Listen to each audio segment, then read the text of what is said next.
নমস্কার বন্ধুরা, গাঁঠি কচুর তরকারি তো অনেক খেয়েছেন, তবে আজকের রেসিপি এইভাবে একবার করে দেখুন।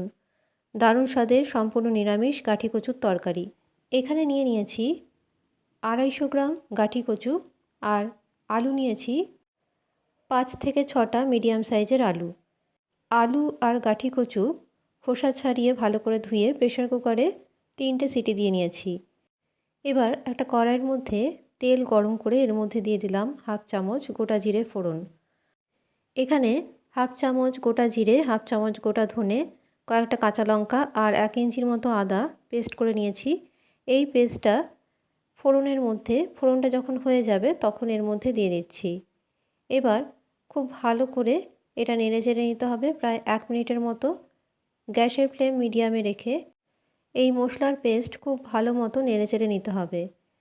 এখানে বলে রাখি, আমার চ্যানেল মাই ভেজ ফুড চ্যানেলে সব রেসিপি সম্পূর্ণ নিরামিষ, পেঁয়াজ রসুন ছাড়া তৈরি করা হয়। রেসিপিগুলো আপনাদের পছন্দ হলে, ভালো লাগলে চ্যানেলটি অবশ্যই সাবস্ক্রাইব করে রাখবেন।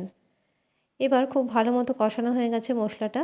মশলা কষানো হয়ে গেলে এর মধ্যে দিয়ে দিচ্ছি হাফ চামচ হলুদ গুঁড়ো, হাফ চামচ লঙ্কার গুঁড়ো, হাফ চামচ ধনের গুঁড়ো আর লবণ। লবণটা এখানে স্বাদ অনুযায়ী দিলাম। এবার মশলার সাথে খুব ভালো করে কষিয়ে নিতে হবে।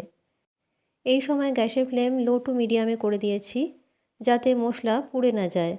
এবার খুব ভালো করে নেড়ে চেড়ে নিচ্ছি। যারা গাঁঠি কচু খেতে পছন্দ করেন না, আজকের রেসিপি অন্তত একবার এইভাবে বানিয়ে দেখুন। নিরামিষ দিনের জন্য একদম পারফেক্ট। এর মধ্যে দিয়ে দিলাম সামান্য পরিমাণে গোলমরিচের গুঁড়ো। গোলমরিচের গুঁড়ো অপশনাল, যদি খেতে ইচ্ছে না হয় তাহলে দেবেন না। এখানে সামান্য পরিমাণে দিয়েছি গোলমরিচের গুঁড়ো। এবার মশলার সাথে ভালো করে কষিয়ে নিয়েছি। মশলাটা ভালো করে কষানো হয়ে গেলে এর মধ্যে দিয়ে দিলাম আগে থেকে সেদ্ধ করে রাখা গাঁঠি কচু আর আলু।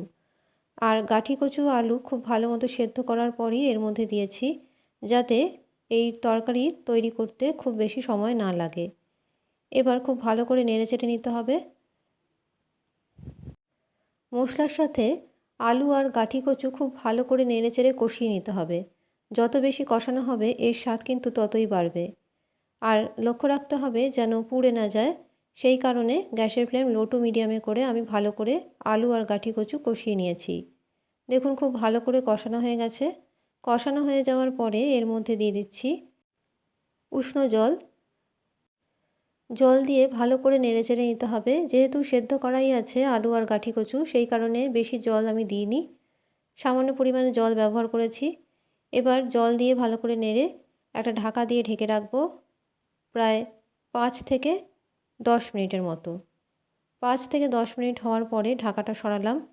দেখুন গ্রেভি কিন্তু খুব ভালো মতো ফুটে উঠেছে, আর আলু কচু আগে থেকেই সেদ্ধ করা ছিল, আরও কিছুটা সফট হয়ে গেছে। একটা কচু আমি কেটে দেখাচ্ছি, দেখুন খুব ভালো মতো সেদ্ধ হয়ে গেছে। এবার এর ওপর থেকে দিয়ে দিতে হবে সামান্য পরিমাণে চিনি।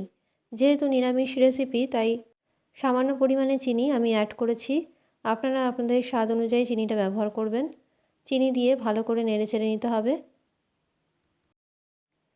এরপরে সবশেষে এর মধ্যে দিয়ে দিচ্ছি সামান্য পরিমাণে গরম মশলার গুঁড়ো আর দিয়ে দেব 1 বড় চামচ ভিনিগার।